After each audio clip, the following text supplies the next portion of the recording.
I guess I feel in my reputation has been compromised. Whether somebody believes my story or doesn't believe my story, um, it's there are always going to be people in the community, you know, unless I get some sort of apology and a public announcement that you've we've investigated and now we've determined that she's never lived there. There'll always be people in this community that will always assume I've been guilty all along. Regardless of whether Mohawk Council does that or not, there's community members that are going to think that anyway. And that goes without saying with a lot of other people. Not without saying, but that goes with almost anything else that happens. As soon as somebody makes an accusation about somebody, whether it's true or not, somebody's going to believe it. And I guess that also goes to why one of your earliest questions, about why I didn't just, say, here's her address or. And I guess I felt that if there was a response, it would almost be validating their approach. And it just, from the very moment I received the letter, it felt, the approach was what made me uneasy, made me uncomfortable. And I guess that's why I'm not playing their game, so to speak. What would you have liked to see happen in this situation with you? I mean, regardless, you know that it might have happened anyway, but is there another way that it might have been, easier? As I said, I think there's 3 chiefs that can speak on my behalf. Ironically enough, Carl is one of them, because he told me himself, he asked his spouse, who's a friend of mine, is Daryl living with somebody, and he told me that she told him that I don't even think he's dating somebody. So, he's saying, I have further proof. Well, you also have proof that I'm not living with her. And there was two other chiefs I feel could speak on my behalf. As I said in the Eastern Door, I don't know if the rest of the table is just choosing not to believe him, or if they just, they have the blinders on so much that, this is the only possible way we can proceed. I don't know. And if you don't get an apology, or they just say, it's done, and we're leaving it at that, what's next? I hope it doesn't go that far. I mean, I've received from multiple community members that they just say, you know what, you need a lawyer. I haven't gone that way yet. Do I go that way eventually? I hope not, Mike. I really don't. I don't want to sue them for money, but if I need to get a lawyer to clear my name, then at some point in time I have to consider that a little further. Any last words? Yes. Not my own words, though.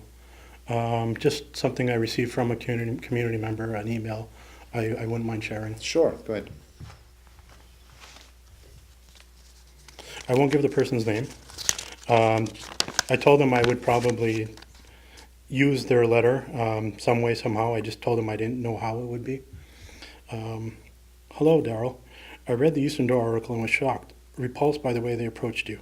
I can't get over the fact them asking your friend to produce documents, in quotations, to prove she isn't living in Ganawagi. Wow, what is this coming to?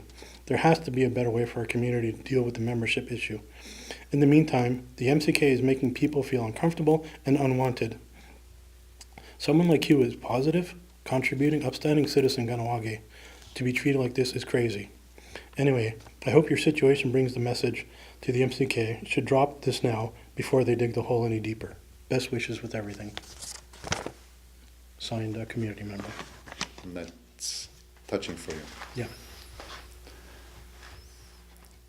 It's a difficult situation in our community when we have community members that have so much feelings in regards to something that happened. And you know what? I think that with this going on and the way you're feeling in reaction in the letter, that maybe the Mohawk Council has to take a long, hard look at what they're actually doing and how it's affecting the individuals like yourself and others that aren't coming on and feeling that same hurt and emotion that they probably are, and they're just not doing it. And I think the problem with the MCK system, not specific to this issue,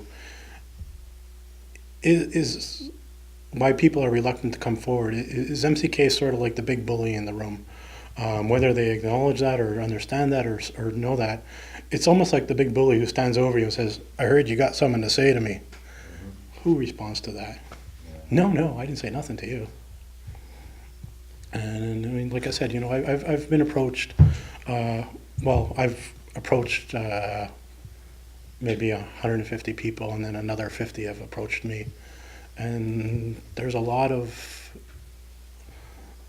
negativity towards how this has been approached and the issue in general.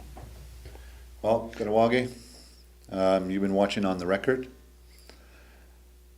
This show proves to you and shows to you that maybe some of the things that are going on could take a closer look at and how it's affecting the people in our community. It's a question.